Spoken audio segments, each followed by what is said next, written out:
Mary Ellen, a short story. Written by Deena Thomson. Narrated by Savannah Moffett.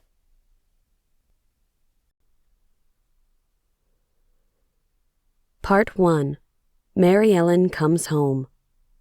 With a loud hiss of the opening doors, Mary Ellen stepped off the cramped and stuffy bus onto the sweltering pavement. Heat rose to meet her, sending beads of sweat trickling down her forehead. She squinted against the harsh sunlight as she fumbled through her purse, desperately searching for her sunglasses. Everything was too bright and loud, assaulting her senses, overwhelming her. Squinting, she looked around, trying to make out the objects and people surrounding her. Her gloved fingers felt the arm of a pair of glasses. She sighed in relief, pulling her sunglasses out of her purse, placing them gingerly onto her face and looking around for her sister with fresh eyes. The bus station was empty, except for a handful of people, most fellow passengers from her ride. She furrowed her brow in confusion. Her sister said she would meet her at the bus station. Exhaling, Mary Ellen walked towards the rear of the bus to retrieve her slight case. Her footsteps lightly clicked on the asphalt. The bag held little, enough items to last her through the weekend. That was all she needed. She wouldn't be staying long. She approached the driver, hearing the faint squeak of hinges as he opened the back compartment. Bent over, his muscles strained from the weight of the suitcases as he pulled them out one by one. In every direction, the sounds of the city buzzed. The honking horns, chattering voices, and screeching tires grated on Mary Ellen's ears as the sun scorched her shoulders. It was so hot that she felt like it engulfed her in flames. God, she hated the feel of heat on her flesh. She patiently debated whether to grab her phone and call her sister to see where the hell she was. Typical Merrily. Never one to count on. Mary Ellen shook her head and then stopped, feeling self-conscious. The driver looked up from the remaining suitcases. "Which one is yours?" His tone was curt and irritated. Mary Ellen glanced at him, taking in his stereotypical appearance of a middle-aged man with a round belly and a receding hairline. Sweat marks formed rings under his armpits. Wrinkling her nose in distaste, she pressed her gloved fingers against her nostrils and pointed to the vintage leather valise. She had bought it as a gift for herself on her 35th birthday. It was ironic that she would spend so much on a luxurious bag, given that she had never traveled before. Yet that birthday, when she stood in the store, marveling at the bag's fine leather and intricate stitching, a feeling surged inside her. It held the promise of adventure and escape, something she had always dreamed of but never pursued. She imagined it resting on her arm as she gallivanted through bustling airports and foreign streets, gathering memories and experiences to fill its depths. Now it sat stuffed in the back of a bus. Destination, nowhere. A bittersweet reminder of adventures that never were. The driver held out the bag to her, urging her to take it with a quick shake. Mary Ellen gave him a stern look as she accepted the bag, relishing the rough texture of the leather handle against her gloved hand. "Thank you," she nodded curtly, not meaning it. She was not thankful for this little man's rudeness, not one bit. She made a mental note to write a scathing 1-star review for both the driver and the bus company. The driver gave her a puzzled look, cocking his eyebrow. Confused, Mary Ellen rolled her eyes and turned away, already bored with the situation. She didn't have the energy or the patience to give a damn. She clutched her satchel to her side and walked towards the building, hoping against hope her sister was inside waiting. Mary Ellen stepped to the side, her heart racing as a tall, lean man with a cigarette tucked behind his ear pushed through the door. She caught a whiff of smoke and leather as he passed by, his strides long and confident. As she reached for the metal handle of the door before it shut completely, She couldn't help but overhear the deep timbre of his voice reverberating through the air. It was rough yet captivating, like he'd just spent a night belting his soul out into a microphone, only stopping to down a drink and chain smoke another cigarette. "Bobby," he hollered out. Still holding the door, Mary Ellen turned, her curiosity piqued. The bus driver spun around and jerked his chin, gesturing to the space behind the man with his head, the space where Mary Ellen stood. She turned away from him, embarrassed they had caught her being nosy. "She here?" the man said again, stuffing his hands deep into his ratty jeans. Bob, the bus driver, motioned his head at him again. His eyebrows, thick and bushy, moved up and down. The man turned around and faced her, staring back at him. "Merrily?" he asked, confused. Mary Ellen stood frozen, rooted to the spot. His voice was laced with confusion as he made his way towards her. He clasped her upper arm, puzzled, causing her to flinch. "I thought you said you couldn't make it." His accusing eyes looked her up and down, scanning her from head to toe. "Why are you dressed like this?" Mary Ellen paused, trying to pull her arm from this strange man's grasp. "I'm not Merrily." Her voice came out low and weak. She hated herself for it. "What the hell?" He shook his head in disbelief. Realizing he was still holding on to Mary Ellen's arm, he let go. Stepping back, he ran his hand through his greasy dark hair, causing strands to stick out at odd angles. The cigarette tucked behind his ear fell to the ground. He quickly leaned down to pick it up before placing it between his lips and lighting it with a flick of his lighter. He inhaled and squinted through the smoke at Mary Ellen, surprised at her appearance. Pushing her sunglasses up her nose, she felt relieved to be hidden behind the shades. "You—" He paused and took another drag, blowing the smoke out the side of his mouth. "You the sister?" he asked, uncertainty prevalent in his tone. He looked her up and down again, soaking in her tan trench coat and nylon legs, right down to her brown loafers. The scent of burning tobacco and spices mingled in the air. His lips pursed, a wiry smirk growing on his face. Mary Ellen didn't reply. She didn't know what to say.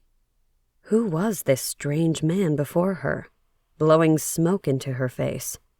She clutched her bag closer to her, ready to leap into action. But she didn't. She stood like a statue, not moving a hair.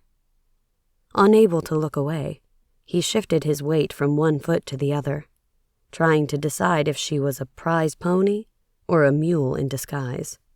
"Shit, are you kidding me?" he said, shaking his head and taking another drag of his cigarette. Mary Ellen tried to speak, but found she couldn't. Her hand glided over her smooth, dark hair that was bound in a bun at the nape of her neck. The man dropped his cigarette, stomping on it with the heel of his beaten cowboy boot. He blew out the rest of his smoke and sighed. "Mary Ellen?" he asked, his voice thick with hesitation. Hearing her name, she felt herself grow taller. "This is crazy," he exclaimed, running his fingers through his unruly hair once more, his actions a clear sign of his inner turmoil. "How do you know my name?" Mary Ellen felt blood rising up her face, and the collar of her white blouse was beginning to scratch the back of her neck, catching on her bound hair. She didn't like this. She didn't like it at all. "You obviously know my sister. Where is she? How come she isn't here?" The man slapped his hands hard on his faded jeans, let out a whoop, and began laughing. "I don't find this funny," Mary Ellen huffed. She turned and went through the door. Hurriedly, she walked towards the benches, hell-bent on calling her sister and giving her a piece of her mind. Figures Merrily would send a total stranger to fetch her. The despicable man was clearly her sister's latest conquest. Mary Ellen lifted her valise and, with care, placed it on the bench. She swung her purse off her shoulder, put it on top of the valise, and began rummaging through it, this time searching for her phone. Tears welled up in her eyes. She didn't want to be here, back to this place that held so many dark memories. She stifled back a sob. It's only for the weekend. Only the weekend. You will never have to return here again. She found her cell and punched in her sister's number. Tapping her foot, she turned to see the man walking towards her, determination in his step. The phone rang on the other end, and she turned her back to the man, now standing before her, staring. Come on, Merrily. Answer the damn phone, she said through clenched teeth. The ringing continued to vibrate in her ear, causing her vision to distort and shimmer before her. A recording clicked on, and Mary Ellen recognized her sister's unmistakable drawl coming through. She hung up, slamming the phone into her leg. Flustered, she lifted her eyes to the stranger, momentarily taken aback by the intense blue of his eyes, startlingly bright against his sun-weathered skin. Where is she? She asked, defeated, trying not to let her shoulders slump. The man stood silent for a moment, looking her over once again. She forgot how it used to be when others saw her for the first time. Something came up. His voice came out slow and unsure as he struggled to process what was unfolding before his eyes. Resigned, Mary Ellen cocked her head to the side, emitting an exasperated sigh. We're twins. Identical twins. She never mentioned it. He couldn't stop staring at her. Mary Ellen tried to avert her eyes. It had been a long time since she and her sister spent time together, let alone a place where they would be mistaken for each other. Typical, she blurted out. Classic Merrily. She loves surprises. She lowered her sunglasses down her nose and gazed at him. Are you supposed to drive me home? Home. Now that was a word she usually would not use when referring to the house she and her sister grew up in. No. Home represented comfort and security. A loving mother and father who cherished and protected their children. Safety. That was never the house she and her sister grew up in. No. It was a place to flee from with all your might, as quickly as possible. And that is what she did. She ran. The moment she turned 18 years old, she hopped on a bus with all the money she earned, working odd hours at the library, which ironically would become her career. She had escaped this place, this family she did not ask to be born into but was thrown headfirst into it anyway. Now she was back. She shuddered thinking about it. She pushed her glasses back up her nose and stood mute, waiting for a reply from the dark-haired stranger. Yeah, he stuttered, patting his jean jacket. He reached into a pocket and took out a jumble of keys attached to a chain. He jiggled them with a silly grin on his face. Let's rock and roll.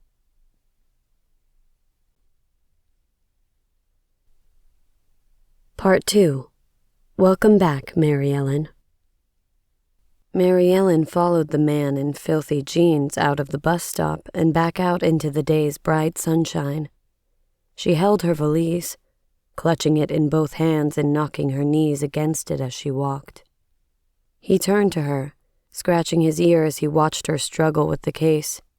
Here, I got that, he said, reaching out to take her bag. She yanked it away, her face appalled. You will not? She spat out. She pressed her lips tight and glared at this grubby man behind the shield of her sunglasses. I can carry my own bag, thank you very much. She released one of her gloved hands and switched the valise to her side. The man shrugged. Whatever, man, he declared nonchalantly. Just trying to help. No need to get yourself all worked up. Ain't like I'm going to steal some girly suitcase. He turned and continued walking, leaving her trailing behind him. It's a valise. A vintage Valise. She hurried up her step. It occurred to her she should avoid upsetting the guy who was her only ride. "Looks like an old suitcase to me," he replied, not bothering to look back. Open-mouthed, she said nothing and kept on following. Who was this guy? And how dare he call her vintage valise an old suitcase? Why had Merrily sent him to get her? Why wasn't she here? It was the least she could do after all these years. She thought of her sister, her twin. She hadn't seen Merrily in nearly 20 years, since they were 18 years old. Her mind went back to the last time she had seen her. The argument, the confrontation.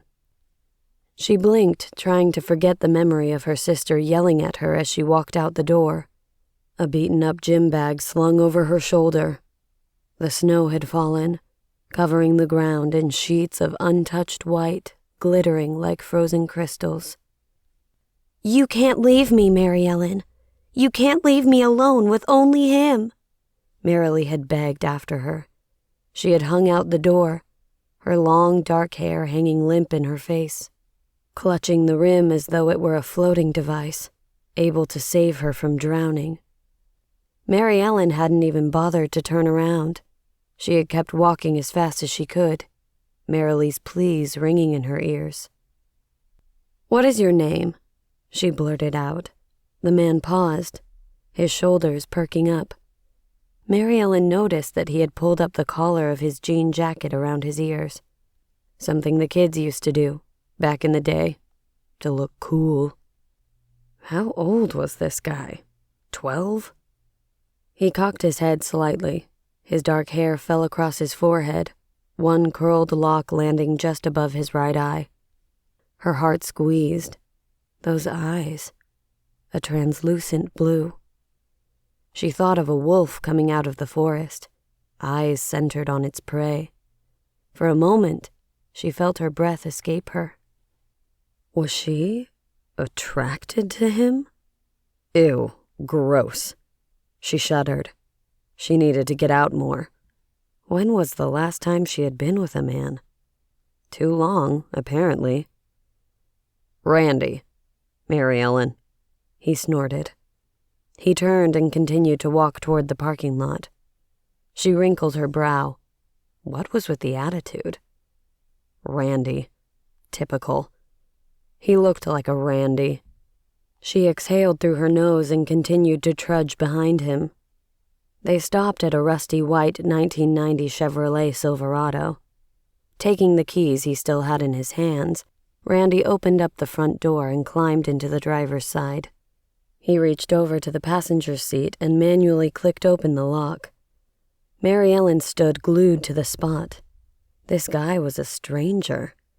Wonder if he was a serial killer. Wonder if he doesn't even know Merrily. Wait. Knowing Merrily didn't make him safe to be alone in a truck.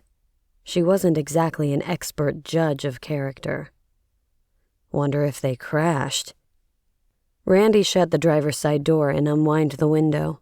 Sticking his head out, he looked back at her. "Ain't got all day, sister." Ugh, sister. The very word raised her anxiety level. Randy, still watching her, hit the side of the door. "Giddy up, girl. Time's a-wasting."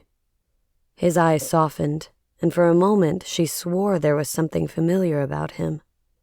She shook her head and started towards the truck. This place. Everything about this place unsettled her. She reached for the rusty handle of the truck. The door creaked in protest. The smell of stale smoke assaulted her nose. Her hand flew to her mouth, coughing lightly into her white-gloved palm. She stared at her hand. When had she put on gloves? That was strange. She didn't recall putting them on. She shrugged it off and leaned into the truck, swiping the seat of unseen dirt before she sat down. Randy sat watching, unable to keep his eyes off her. Like the wolf stalking its prey, she thought. She looked straight ahead, her eyes focused on the view past the filthy windshield, She could hear Randy snicker beside her and keys jingling as the truck ignition clicked on.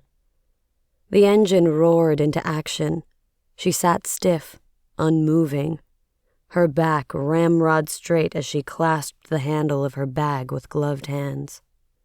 Randy said nothing as they pulled out of the parking lot, leaving the bus station behind them. He turned onto the main street, and she recognized the route. It was the same one she had last taken in this godforsaken town. Only she'd been going in the opposite direction, toward the bus station. Her mind wandered to that last day again. Her dark hair was long, pulled back in a ponytail and stuffed inside her knit cap. It was winter. Snow was falling. Everything was white and cold, sterile. "Mary Ellen!" Her sister cried from the open door of the home they grew up in. "Please don't go. Don't leave me here alone." Merrily had begged her, pleading. Her voice had been hoarse from her efforts. Mary Ellen could still hear it. It was the haunting howl of mourning and despair. She had squeezed her eyes shut to it all, and pulled her knit hat down further over her ears, trying to drown out the sounds of her sister's pain and suffering. She had walked faster, her feet crunching crisp on the fallen snow.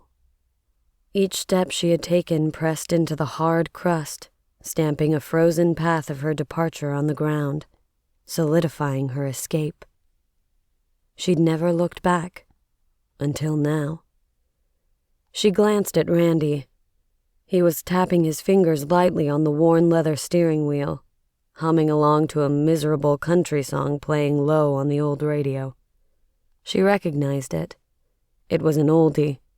Dolly Parton sang about a little girl and her dog, a little girl who would die for no apparent reason. It always bothered her why no one ever questioned this song. Like it was normal for little girls to be out in the cold with their dog and then die at a stranger's house. She leaned her elbow against the side window and rested her chin in her hand. She allowed herself to close her eyes, letting the words of Dolly drown out thoughts of her sister. Why hadn't the woman in the song called the authorities? How did the child die? How would that woman explain the child's death the following day? Country music made no sense. She felt herself drifting off as Dolly Parton sang about angels taking children to heaven, lingered in her ear. Mary Ellen awoke with a jolt. She sat up, looking around, confused for a moment. The pungent smell of smoke hung in the air, stale and heavy. Randy sat silent, staring at her. The truck stopped, and the radio was no longer playing. She looked around, trying to remember why she was in this smelly old truck with this rough-looking man. And then she saw it. The house. It loomed shady, unkept, and grave. An unintentional shudder came over her. Her father's house. She swallowed, feeling her throat wanting to close up and suffocate her. Nothing had changed. It looked the same. Dingy, falling apart. Its once white sides now gray and rotting. A black iron fence with arrowhead peaks concealed those who lived behind it. She tried once again to breathe. He wasn't there. He wasn't anywhere anymore. Her father, the man she ran from all those years ago, was dead. The only one who remained trapped inside those walls was the sister she had abandoned, left behind. "You okay?" Randy's deep voice broke her out of her daze. The dark memories seemed to roll back to the corners of her subconsciousness, staying safe where they belonged. She gave a slight nod in reply. She clasped her gloved hands around the handle of her bag and looked up into the dark picture window of the house. She had promised herself she would never walk through those doors again when she left. Yet here she was, about to do just that. Uncomfortable, Randy coughed beside her. She turned to address him. "Thank you, Randy," she said in the most formal voice she could muster. It took all her effort to stop it from cracking and releasing her emotions. "Yeah, okay," he said, unsure. He leaned over the valise on her lap. His arm touched her hands as he grasped the handle and clicked it up. The door opened, letting in a gust of fresh air. He pulled back and studied her. "You sure you're okay? You want me to go in with you?" Genuine concern showed on his face, and Mary Ellen felt grateful for a moment. She nodded her head and sighed. "It's just a lot to take in. I haven't been home in a long time, and under the circumstances." Her voice trailed off. Randy patted the chest pocket of his jean jacket and pulled out a pack of cigarettes. He opened it and gestured to Mary Ellen if she wanted one. "Calm your nerves," he said, popping one into his mouth. She reached her hand out to take one and stopped. She didn't smoke. What was she thinking? Frazzled, she shook her head and turned to go. "Thank you. I am fine." She stepped 1 foot at a time out the door and stood in front of the place she had grown up in. Her back pressed against the truck. She could smell the smoke from Randy's cigarette billowing behind her like a grisly ghost. She turned around, fanning the smoke from her face, and bent to look inside the door. Randy looked up, his hooded brows raised as his blue eyes studied her once more, taking another drag from his cigarette. "I'm sorry," he blurted out. "For your loss." Mary Ellen gave him a grim smile and nodded. "Thank you for the ride," she replied, not saying what she really wanted to say. She was not sorry for her loss. Not one bit. She closed the door and turned back towards the house. The truck rumbled back to life, and for a moment, she thought Randy wouldn't leave. Each reverberation seemed to scream to her to turn around, get back in the truck, and drive away with Randy. Far away from this house and the memories that lie within it. But she didn't. She ignored the engine's call and took 1 step off the road, then another onto the sidewalk leading to the gate and her sister, who waited inside. The truck pulled away from the curb. She spun around, ready to slam her fist on the worn hood of Randy's truck and demand he stop and take her back to the bus station. But he kept going, taking one last look back as he drove away. He was gone, and she was alone again, standing once more at the foot of the house of her father. She swallowed hard and walked up the broken concrete steps. Yellow weeds broke through the cracks unattended. Allowed to grow wild, they had flourished. Mary Ellen wondered when the last time anyone tended to the yard was. Not since her father fell ill, she was sure. He had always been such a stickler for the yard, for everything. Well, he was until her mother died. She wouldn't think about that. She stepped onto the porch entrance, her heart pounding against her narrow chest. Hesitantly, she raised a gloved fist to the dilapidated door. It was massive and ominous. She felt herself shrinking, being in its presence, its very size squeezing her out of existence. Why, oh why had she returned to this place? Why had she come back? He was dead, her father. What did it matter if she came back? It wouldn't change anything. He would still be dead. She turned to leave. Then she heard it. Music. It was coming from inside. Somewhere behind this door stood between who she was outside now and who she was inside before. The music droned on, calling to her, warm and inviting, a song she knew that comforted her. The rich, raspy voice of Leon Bridges sang out, wanting to go to the river and travel wide roads.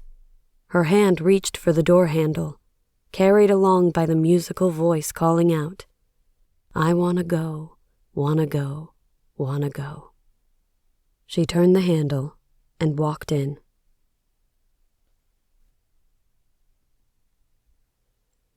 Part 3. No Place Like Home, Mary Ellen. The music, warm and inviting, pulsed through the walls. The lyrics embraced her, carrying her through the entrance of the doorway. Unbuttoning her trench coat, she hung it on the coat rack, knowing it would be there, like always, in the corner. Everything was unchanged, familiar. But that wasn't true. There was a difference hanging in the air from what she remembered. The music, that was part of it. And there was a smell, incense and something else. Something piney, slightly skunky. She couldn't put her finger on it. She removed her sunglasses and without a second thought shoved them into her purse. An amber light gave the entrance a balmy glow. Mary Ellen couldn't remember if it had always been like this. Comfy and, she couldn't believe it, inviting? She walked to the side table, dropped her purse on it, and placed her valise against the legs. The song ended. She heard movements and what sounded like someone saying something. She held her breath. No, that wasn't right. The music started playing the same song. She heard the voice again, talking. No, singing. Dropping her hands to her side, she followed the sounds, intensifying with each step. The doorway loomed before her like a portal to the unknown, its peeling paint and cracked wood fraying, faded with years of neglect. Stepping forward, she plunged into a pulsating world of neon lights and thumping music, feeling the gateway close behind her, sealing her fate. There she was, Merrily. Her long dark hair fell to her waist in loose waves, swaying in perfect timing with the music. Her voice, deep, sang out, knowing each word, stopping only to take a deep drag of the joint she held between her fingers. Well, the mystery of the smell was solved. She watched her sister, entranced. She danced with such abandonment. When had Mary Ellen ever acted with such freedom before, let alone something as simple as dancing? Her eyes followed Merrily's movements as she swayed her hips in wide-legged capris that flared like a skirt. The fabric gently brushed against her slender calves. A dusty rose tank top clung like a second skin, exposing her erect nipples free from a bra. Unabashed, she danced barefoot on their mother's Persian rug. Mary Ellen looked down at herself, her knee-length skirt and white blouse, stocking legs with sensible loafers. She touched her bosom, feeling the wonder bra beneath, the wires digging into her flesh.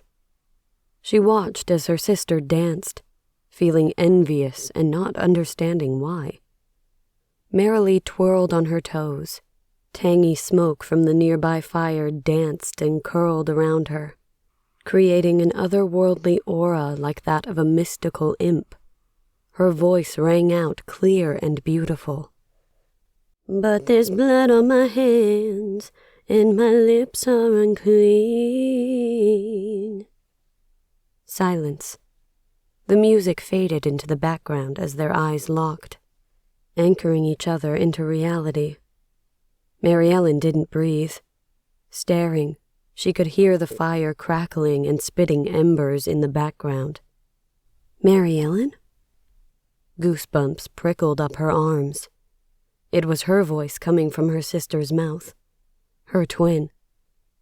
Merrily, she breathed, no louder than a whisper.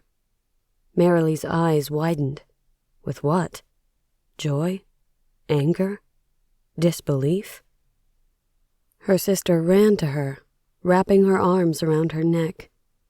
Mary Ellen didn't know what to do. Arms limp by her sides, she watched as Merrily's body trembled with emotion. There was something sweet and familiar smelling in the air, something about her perfumed hair. Confused, Mary Ellen couldn't put her finger on it. Something felt wrong. This all felt unreal. She shouldn't be here in this place. This wasn't where she was supposed to be. Panic was taking over. And something else. What was it? She pulled away, seeing the look of hurt in Merrily's eyes. I can't. She fumbled, looking around for her purse and bag. I can't be here. What? What do you mean? Merrily stood too close, the smell of weed sticking to her, as the strobe lights danced, leaving specks of light everywhere. Her sister was never one for personal boundaries. Ever. Even as kids. Everywhere Mary Ellen turned, there was Merrily glued to her side, stuck like the gum she constantly chewed. The stench overwhelmed Mary Ellen. She covered her nose and hands, realizing she was still wearing the white gloves from earlier. I'm going to be sick. She rushed to the bathroom outside the hall. Dropping to the ground, she buried her face in the toilet bowl and started retching. Heaving, she tried to catch her breath. She spat, avoiding looking at the dark grime crusted under the rim of the seat. Pushing herself up, she closed her eyes, resting her back against the wall. Here. She squinted, the lights hurting her eyes, which was weird because every damn light in the place was amber. Where were her glasses? She needed them to shield herself from things dark and hidden. Take it. Merrily shook a damp cloth in her face. Mary Ellen placed it on her warm forehead, the coolness easing her anxiety. Thank you. Her sister closed the toilet lid and sat down, pulling one leg up. She hugged it to her chest, resting her chin on her knee, not taking her eyes off Mary Ellen. I think we need to talk. What is there to say? Mary Ellen spread the damp cloth over her entire face, wanting Merrily to go away. Daddy. Daddy? Her head shot up. The damp cloth fell into her lap. She grabbed it, soaking her gloves. Yes, Daddy. Merrily gathered her other leg up, resting her chin on her knees. She looked young and vulnerable. Her hair hung down the sides of her legs, just like when they were kids, hiding out in the bathroom away from their parents' angry voices. She hadn't aged one day since Mary Ellen ran out the door all those years ago. He's dead. What is there to talk about? Mary Ellen leaned back against the wall, covering her face again with the cloth. Merrily was silent for a second before she jumped up, her bare feet padding out of the bathroom. Mary Ellen sat unmoving. She closed her eyes, willing herself to get up the courage to pack up and leave this place. What was she thinking coming here? She thought of Randy and wondered if he could take her back to the bus station. It was a comforting thought. She felt a warm tingle stir inside her, thinking about Randy and his crumpled jeans. Clear and vivid images unfold in Mary Ellen's thoughts. Her sister, naked, sitting atop Randy in a magnificent canopy bed. Its 4 posts reach up to the ceiling. Delicate, translucent sheets cascade down like gossamer, dancing in the cool night breeze flowing through open windows. The moonlight casts a soft glow over their bodies entwined together, clinging hungrily, trying to devour each other and become one. Her sister, rising and falling, clasps Randy's head to her bare chest, panting as he holds her firm on his lap, grinding her hips into him, pushing himself deeper inside her. Gross. Mary Ellen wrinkled her nose in distaste. When she was home again, enough was enough. She was joining Tinder. Mary Ellen, come here. Come on, get your butt out here. I want to show you something. Sighing, Mary Ellen stood up, her legs wobbling. The last thing she wanted to do was go back into that room and smell its stench of the past. For crying out loud, hurry, would you? Sheesh! Her sister's voice echoed far away, yet somehow right beside her, whispering into her ear. Dizzy, Mary Ellen placed a hand on either side of the wall and stumbled down the hall. She paused at the entrance as a cardboard box flew by her head, spilling its contents into the air. Old photographs fluttered and fell, scattering to the floor. Stunned, she knelt, picking one up. Faded images of two little identical girls stared back at her. Her eyes turned to her sister sprawled on a broken paisley recliner, chewing gum, her fingers twisting a strand of her long hair. What's all this about? Why did you do that? She clenched the picture of the girls, crumpling it. What am I doing? What are you doing? Merrily blew a bubble and snapped it back into her mouth. She sat with her legs spread apart, her bare feet flat on the ground. What is going on? Mary Ellen picked up another picture. It was a woman with two small girls sitting on her lap, looking at each other as though looking in a mirror. She flicked the picture, letting it fall lost with the others. The room grew darker, colder. Her stomach turned as dread crept in. What's this about? I don't like this, Merrily. I don't like this at all. The walls wavered in and out like they were breathing, alive. Merrily snapped her gum and chuckled, almost to herself.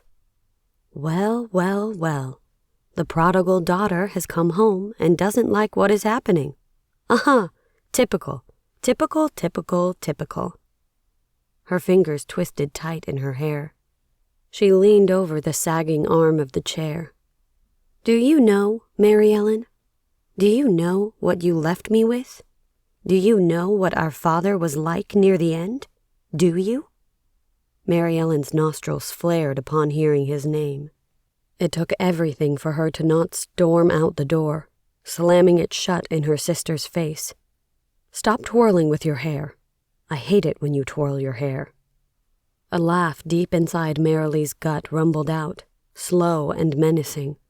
She flung her bare foot onto the recliner, continuing to twist her hair tight between her fingers. Well, you know, it's always been what you want. Always. Every single time, she sang. You. Never anyone else. You were always Daddy's favorite. Stop it. I was not. Merrily's hand paused, suspended.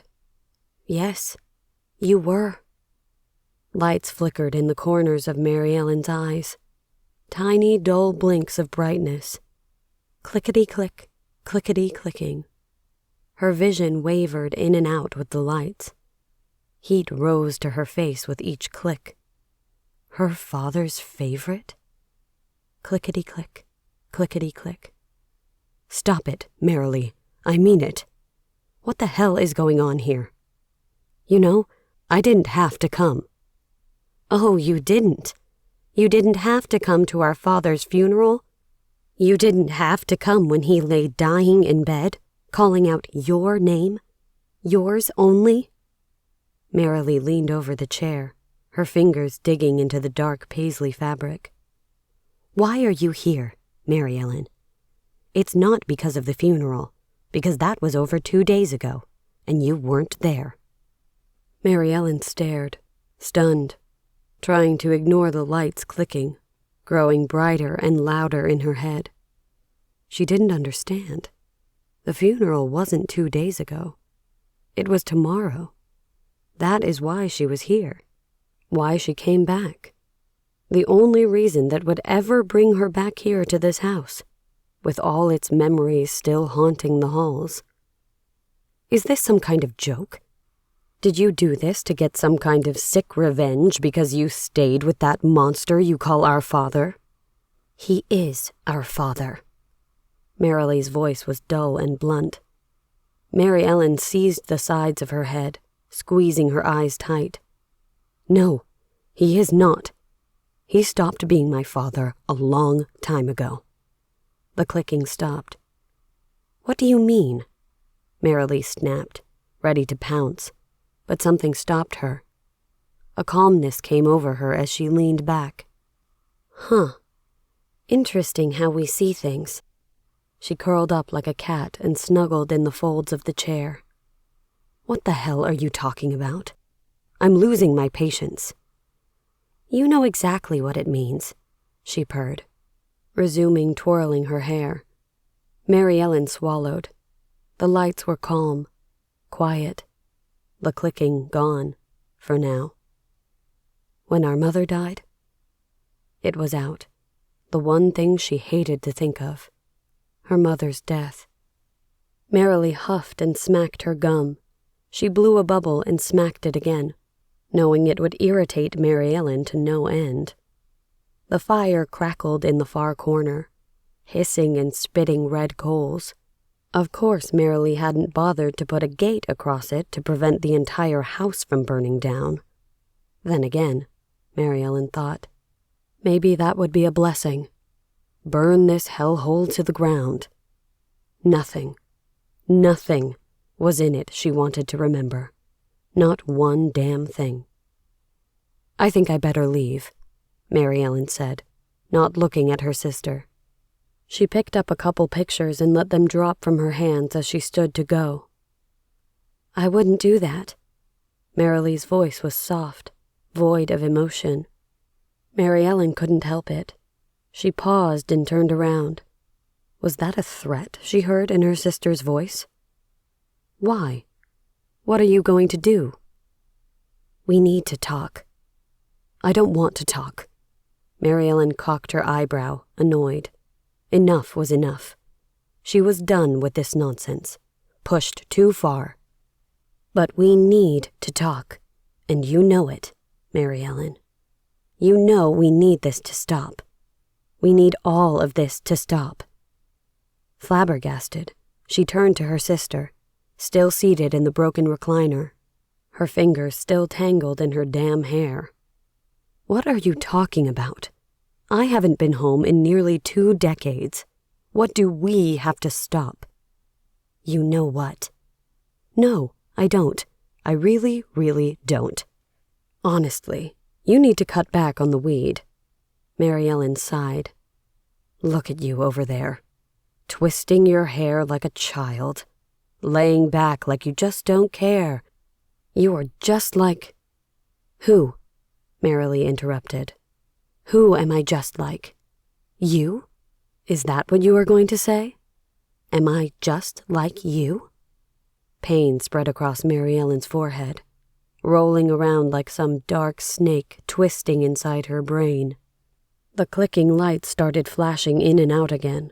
She bent down to her knees, trying in vain to ignore the commotion in her head. The pictures lay carelessly on top of the rug. Images of her past stared up at her. Their mother had loved that rug. She lifted one up and then another. The girls when they were 2 and 4, then 8. They were solemn little things with set frowns and dead eyes, dark straight hair hanging down their shoulders. She lifted a picture of her mother, a drawn and dismal expression on her face. What a house. We lived in such darkness as children. She didn't take her eyes off the picture in her gloved hands, grateful she'd forgotten to take them off. She didn't want her bare fingers to touch the remains of that tainted past. Her mother, so sad, looked up from the picture, her eyes not sharing the secrets that lurked behind them. Was she ever happy? Were any of them?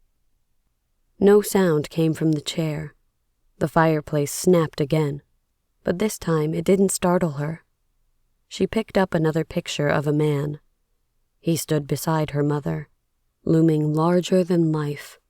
His beefy hand rested on her shoulder, like she was a prize kill from the hunt.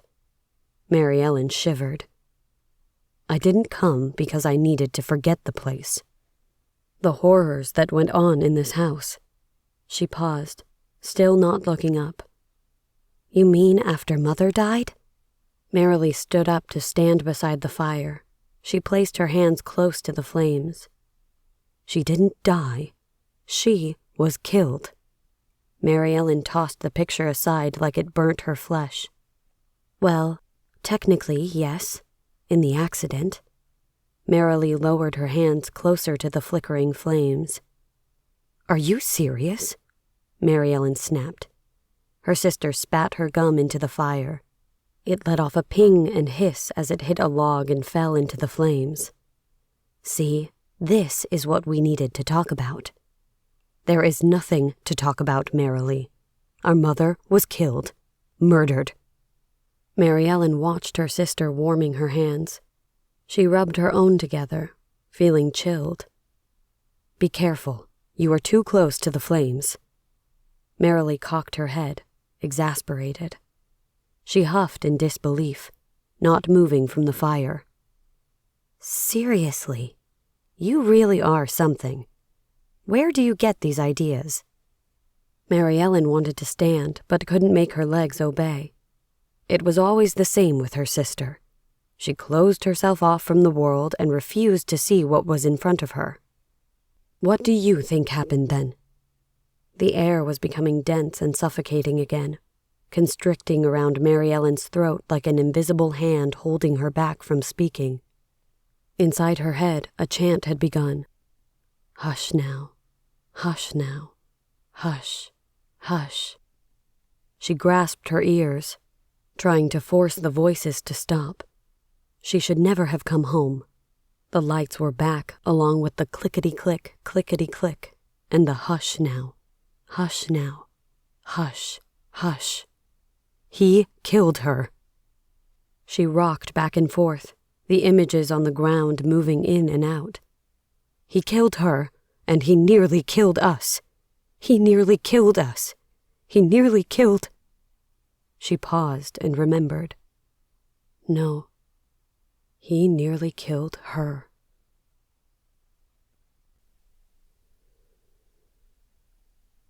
Part 4.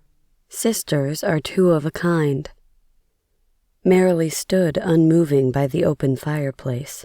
Fat dancing flames of yellow and orange flickered like little demons, dancing and jumping, trying to lick the palms of her pink flesh.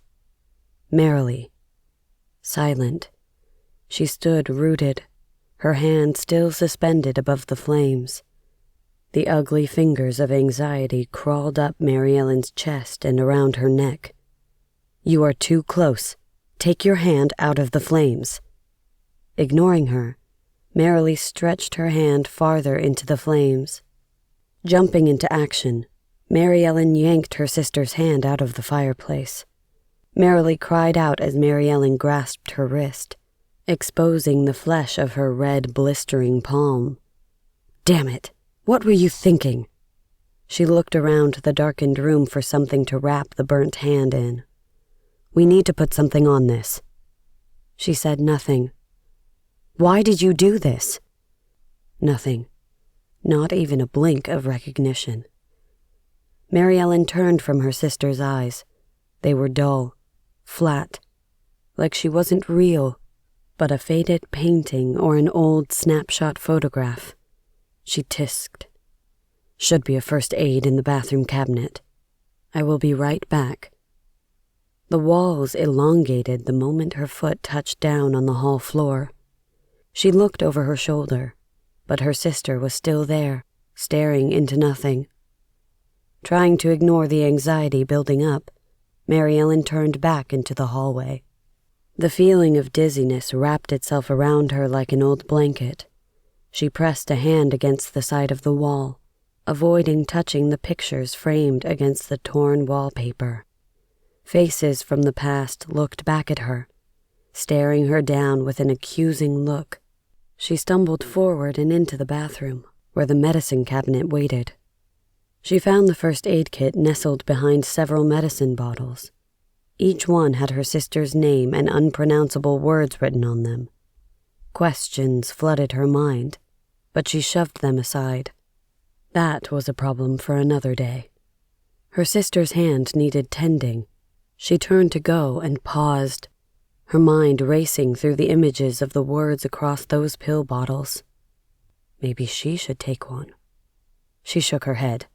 That was stupid. Her sister's hand, bubbling with blisters, surfaced stronger in her mind than the pills. She would come back, later, When things had calmed down. Google what they were. Yes, she thought that was precisely what she would do. When things calmed down. Merrily still stood silent, a ghost of her former self. Holding onto her wrist, Mary Ellen directed her back to the broken recliner. Her sister hunkered down into the corner of the fractured arm. She snuggled in, letting out a sigh. Mary Ellen knelt beside her and started doctoring Merrily's hand. Is this how it felt? Mary Ellen's head snapped up. Her pupils dilated and contracted. Felt what? She bent her eyes back to the burnt hand. Your burns. Is this how it felt? Heat rushed to her neck and danced across her cheeks and nose. It left a lingering, tingling feeling that reminded her of when she was high on Percocet. She shook her head. No, she'd never taken Percocet. She heard of the side effects. Read about it, maybe. I don't like to think about that. She applied ointment to the red flesh, taking care not to disturb the bubbling blisters. I know, Merrily sighed. You never want to talk about it, even after all these years. Mary Ellen placed her palms on her bent legs. She knew Merrily was right. The moment she'd admitted that their father had tried to kill her, she knew this would be a long night. It was time to face what happened, to confront the nightmares of the past, the events that changed everything. I guess it's time we did. Mary Ellen swiveled around to face the fire, leaning her back against the chair. Merrily pulled her legs up like always, tucking them safely beneath her. Mary Ellen felt her sister loosen her hair from the tight bun. Releasing the tension, her hair fell down onto her shoulders. She leaned back, allowing Merrily to stroke the silky strands, just like she used to do when they were kids. Watch your hand. She leaned back, closing her eyes. Merrily's fingers massaged her temples in a rhythmic motion, instantly causing her stiff shoulders to slump and relax. The heat of the fire and her sister's fingers eased the tension out of her. Her mind wavered. Images clipped in and out between blackness, back to the night that took their mother and divided the sisters forever.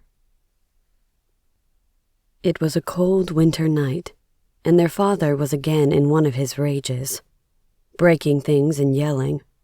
He'd grabbed their mother by her hair, dragging her into the kitchen, hollering about the mess that wasn't there. The sisters were 18, not little girls anymore.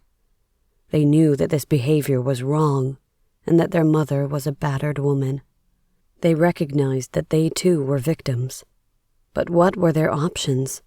Their father ruled the house and all within it, trapped like mice in a deadly trap, heads pinned down under his iron grip. Their mother's cries echoed from the kitchen, loud and haunting. Hidden in the bathroom, they waited, afraid. We need to stop him. Mary Ellen was biting her fingernails, the other hand reaching for the door. No! Merrily grasped her hand, pulling it back. Don't touch that door. Don't. He's going to kill her, I am telling you. No, he won't. He always stops. You know that. But Mom. Merrily's face grew dark.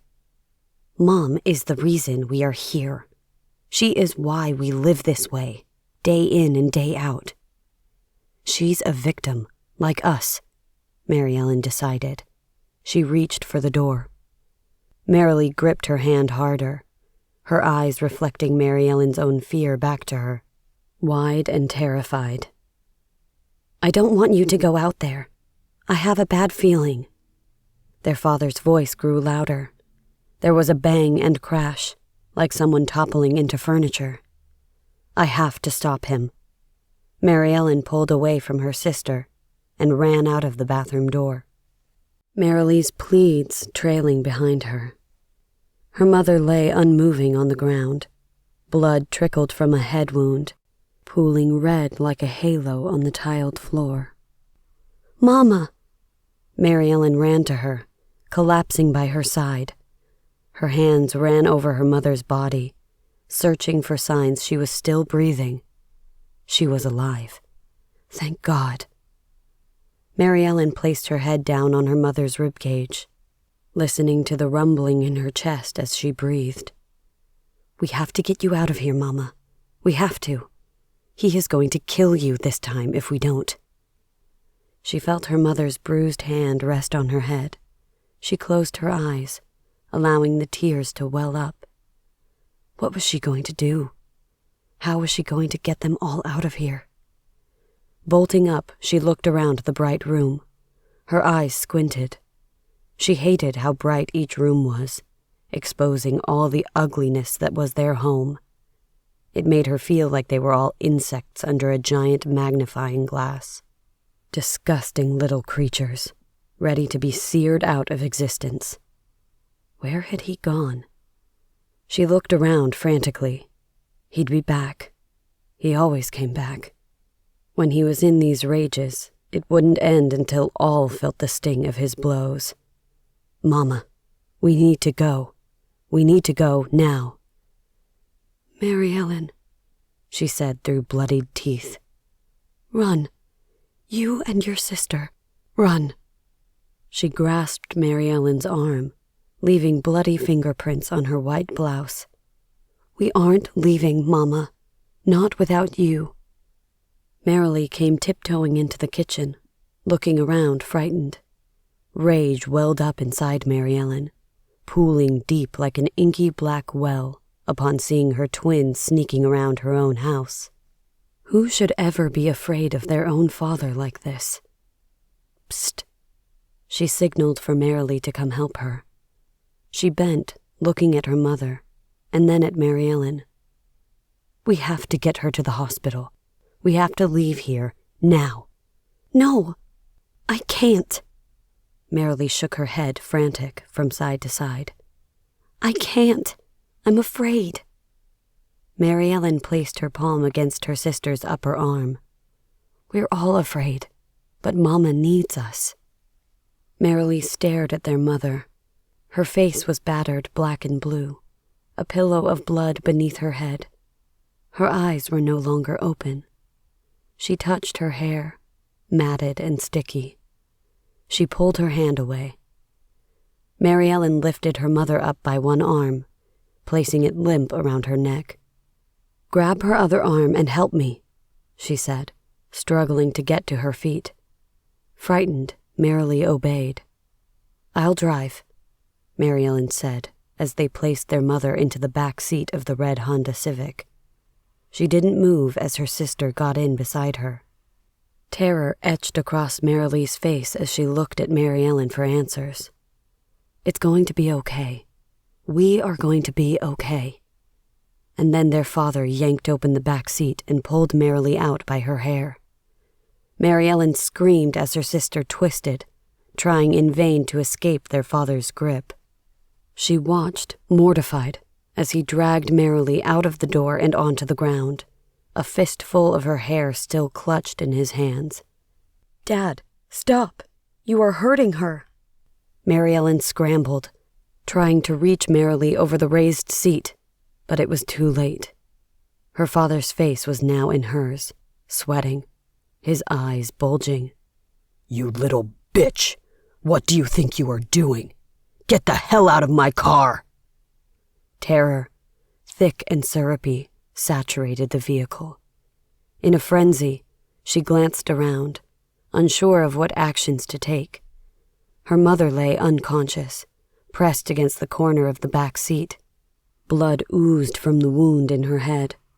She didn't look real, rubbery, like a broken life-size doll. Merrily was trying to pull her father out of the car, crying out as she yanked without success, begging their father to let them go. Ringing pierced Mary Ellen's ears, loud and deafening. She watched, numb, not knowing what to do. She felt a hard slap, and pain spread across her face as she fell back against the dashboard. The ringing was still loud in her ears. Her father pushed her, his yelling muffled, like she was hearing him underwater. He pushed her again, forcing her out of his way, allowing him to get into the driver's seat. Merrily was trying to get into the front with him. With one swipe of his hand, he sent her flying to the ground, landing with a plunk flat on her bottom. That didn't stop her. With speed, she was up again, grasping their father's arm to pull him out. Dad! Mary Ellen could hear her sister yelling, her face wrought with fear and something else. Courage. She wouldn't give up fighting to save them. Who knew she had it in her? She looked at her sister, their eyes locking as they always did, locking together and grounding them. She felt the roar of the engine as her father leaned into the steering wheel. Ignoring Merrily's fragile attempts to remove him, he slammed his foot on the gas pedal. Wheels squealing, he pulled out of the driveway, tossing Merrily like a rag doll, rolling on the side of the road. Mary Ellen screamed, turning to clench the back of the seat. Dread like no other overcame her. She watched Merrily roll on the ground, unmoving, as the car sped away from her fallen form. No! She banged her bare hands against the seat, her mother lifeless in the back. No! Merrily struggled to get up. A wave of relief rushed with such force Mary Ellen thought she would collapse with it. Her sister was alive. She was alive, and more important, she was safe. For now. Leaning back onto her haunches, the ringing still loud in her ears, the ranting of her father broke through. I am done with you and your whore mother, he yelled for the umpteenth time. His words were unoriginal, just like he was. She sat down, her legs bent beneath her, staring at her mother. Fear was gone. Her mother was still. She looked dead. The wound had stopped bleeding, but Mary Ellen had a deep feeling that this was not actually a good thing. Dead people don't bleed, do they? You killed Mom. Her father paused for a moment. Her words cut through his rage. He turned to look back. His facial expression changed. What the hell? He slammed on the brakes, sending Mary Ellen once again into the dashboard. The driver's door swung open. Her father barreled out, not bothering to shut it. Ripping open the back door, her mother slid to the side, falling short of toppling onto the road. He pressed his fingers to her neck, bending to hear her breath. Mary Ellen held her own, knowing already the truth. Cursing, he stood up, looking out to the road ahead. Mary Ellen shook. Squeaky mouse noises escaped her lips. She stared at her mother, crumbling, forever silent. Her skin was already waxy and rubbery beneath the blood and bruises. This was bad. She spun around, thinking of Merrily thrown from the car and her mother dead in the back seat. She had to get out. She had to get out. She had to get out. She grabbed the handle, pulling it in vain. The child lock was on. Trapped, she slammed her hand against it. Where do you think you're going? She turned as a clenched fist whirled through the air toward her, making everything go black. Mary Ellen's eyes flew open. She sat up with a start. She'd fallen asleep. Somehow she was sitting in the broken chair, no longer on the floor. The fireplace crackled, low and calm, showing only the orange glow of the logs within. Where was Merrily? The chaos of earlier was quiet. No more ringing in her ear, no more chanting voices. Silence. She heard the faint creak of the front door opening. Pushing herself up from the chair, she followed the sounds. Merrily? She saw her, a glimpse of long dark hair trailing out. "Merrily," she called out, trying to catch up. The door stood open. A white blanket of snow lay unblemished across the entire front yard. "Where are you going?" Mary Ellen stood inches from her sister, frozen, unable once again to move. She was afraid, and she didn't know why. "It's over now. You can let go. He's gone." Her sister's voice sounded weird, far away, lost on the speckled wind that blew in from outside.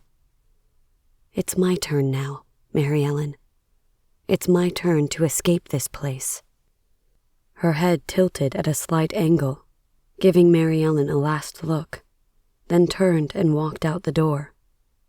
"You can't leave me, Merrily. You can't leave me alone with only him." She hung out the door, her long hair hanging limp in her face. She clutched the rim as though it were a floating device, and it would save her from drowning.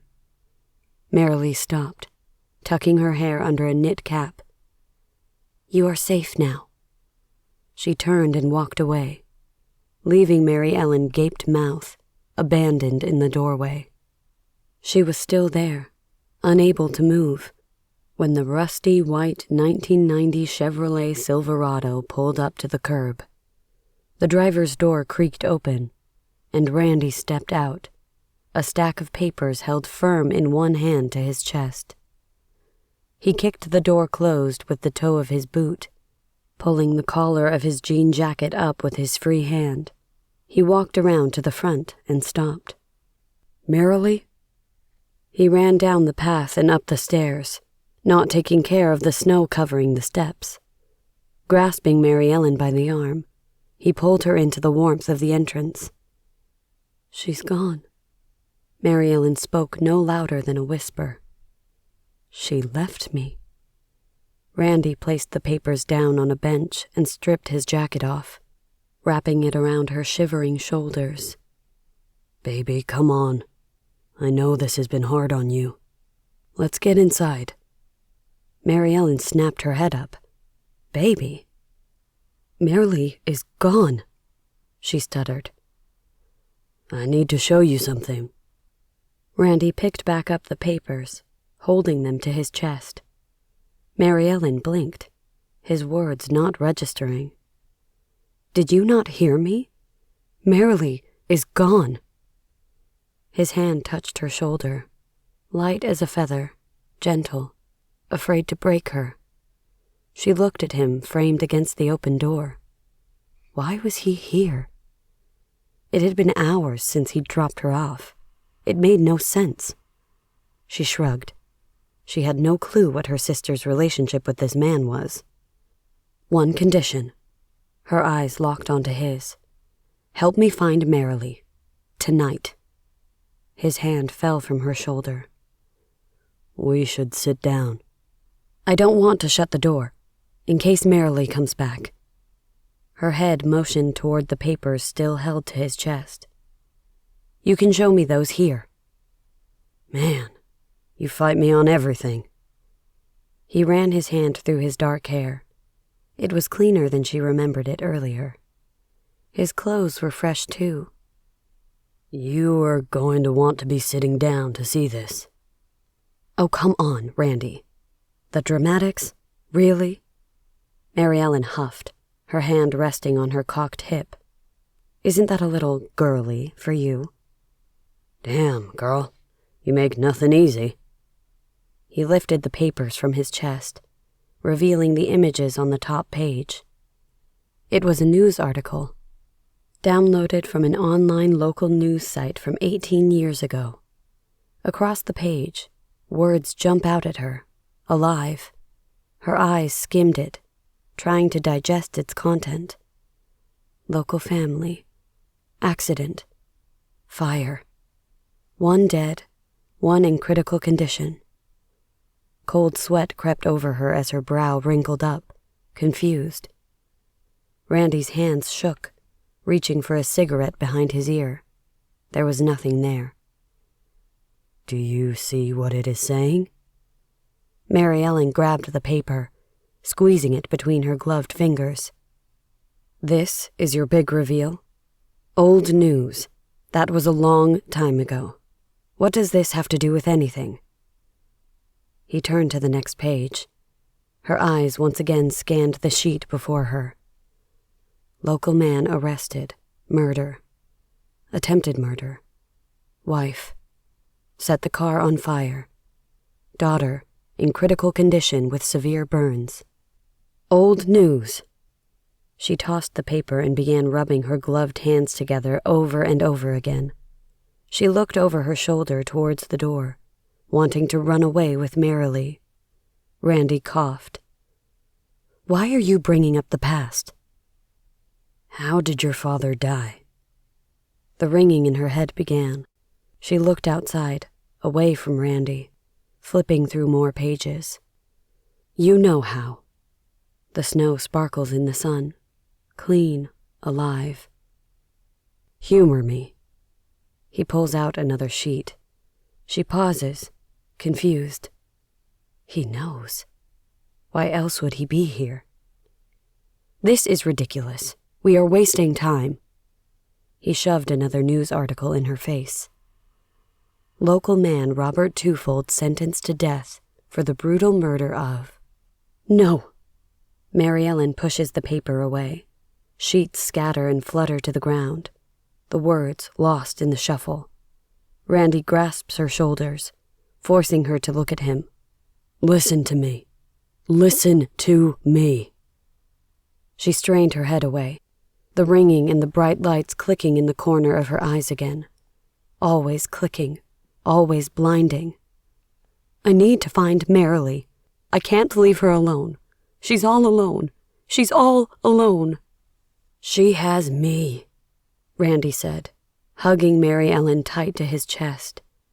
I am here. I am always here. He rubs her back, his voice calm. Much to her dismay, she felt herself relaxing with Randy's soothing voice droning in the background. I got you, baby, he whispered into her ear. She pulled away. What was she doing? This was wrong. Betrayal lingered in the air.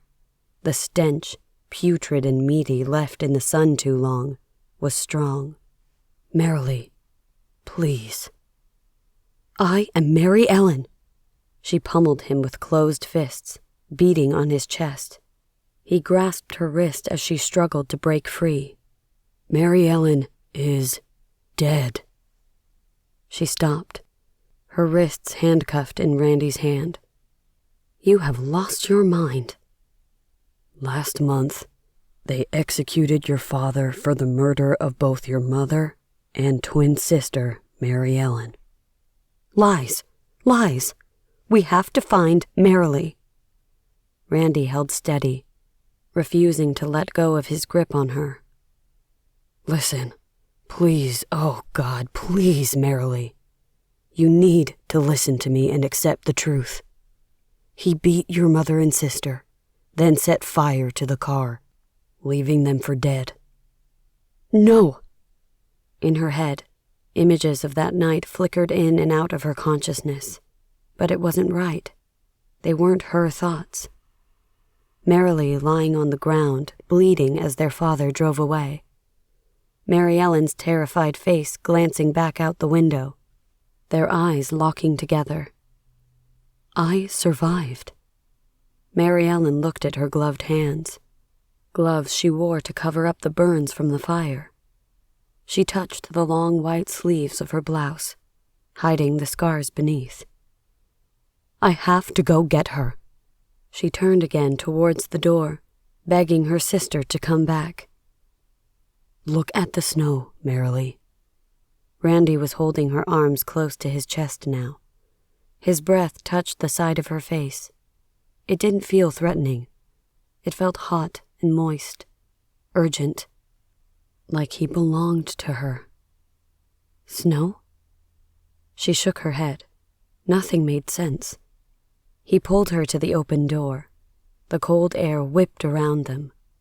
Hesitant, she resisted, taking a step back. Look at the snow." He turned her, holding her back tight against his chest.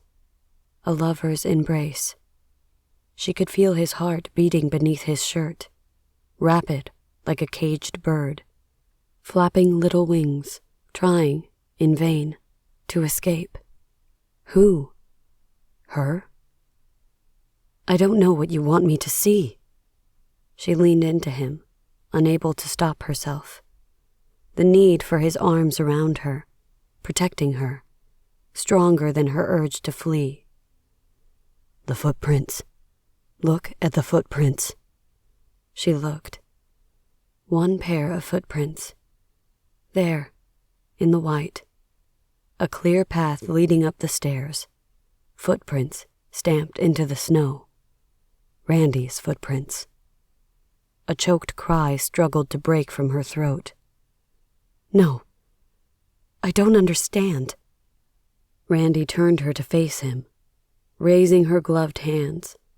Their eyes connected, their breathing deep and in sync, locked together, unable to break apart, a cord tethering them together. Noises in her head pulsed, making it hard to distinguish what was what. The ringing, the flickering lights, the hush now, hush now, hush, hush. What began? What ended? Randy touched the glove's white fabric, pulling each finger's tip, lifting the glove off. She held her breath, seeing the smooth flesh of her hand. He turned it over, revealing the unblemished palm, and ran his fingers across the surface. Tracing one line and then another, he lifted the other hand, repeating the process, exposing wrapped gauze. Gingerly, he removed it, uncovering the burnt flesh within. Angry blisters stared back at her. Releasing her, Randy stood back, watching. She turned to the door, pressing her hand against its cracked, worn frame. Her palm burned hot beneath the cold wood. She could feel Randy behind her. His presence was visible even when she wasn't looking at him. Waiting, watching, always there to protect her. "Merrily?" His voice was deep and husky, full of wanting. Arms solid and safe wrapped around her waist, and she leaned back into him, breathing his woody scent. "I got you, baby. I got you." He raised his hand, fingering the long strand of hair she was twisting and twirling between her fingers.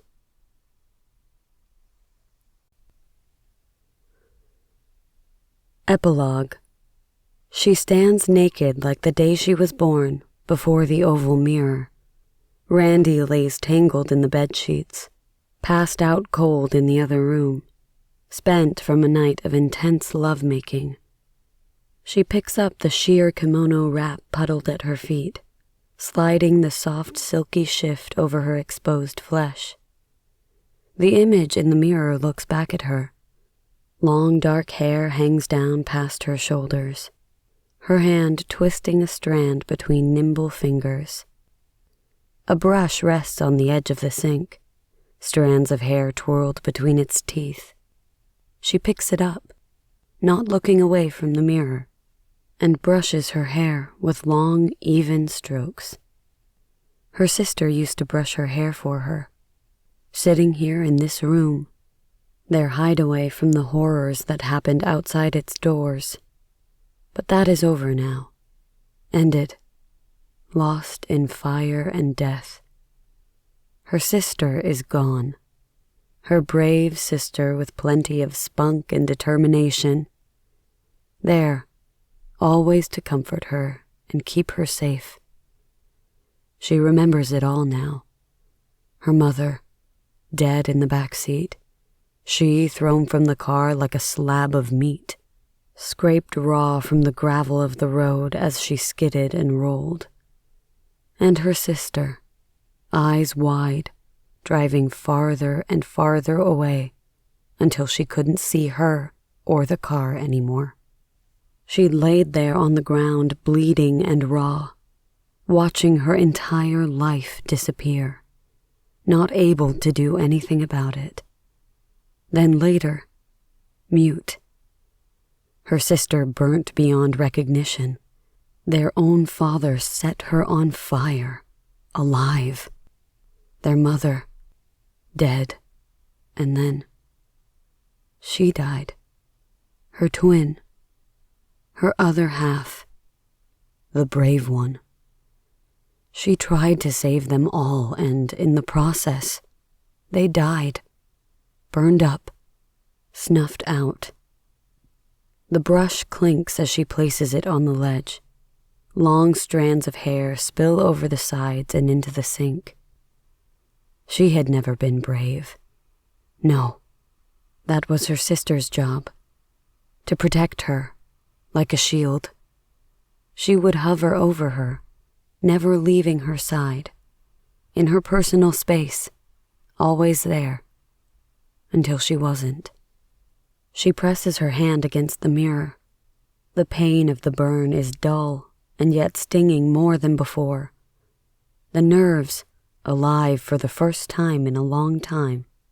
When the police found her huddled on the side of the road, quivering like the coward she was, they spat questions at her faster than her mind could digest it all.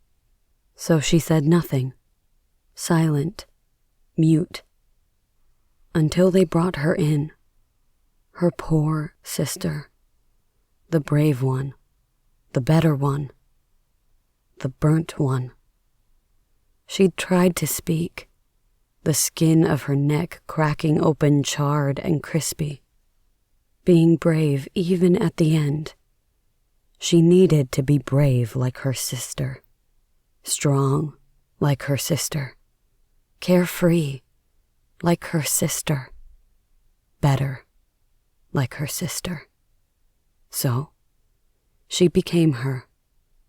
Looking at her reflection once more, she smooths out her hair, pulling it back into a tight ponytail at the nape of her neck, fastening it with an elastic. She twists and swirls the long tail into a tight bun and secures it with bobby pins, sticking each one in more securely than the other, leaving no strand behind. A nursery rhyme pops into her head, the one she sang to her other half as she lay dying in a hospital bed. A favorite song when they were little. Her sister's song.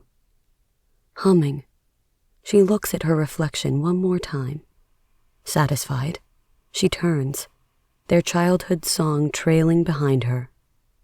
The lyrics dance along in the amber light that was once too bright, singing out for little girls lost in the bathroom.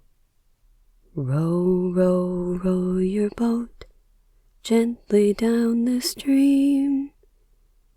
Merrily, merrily, merrily, merrily, life is but a dream.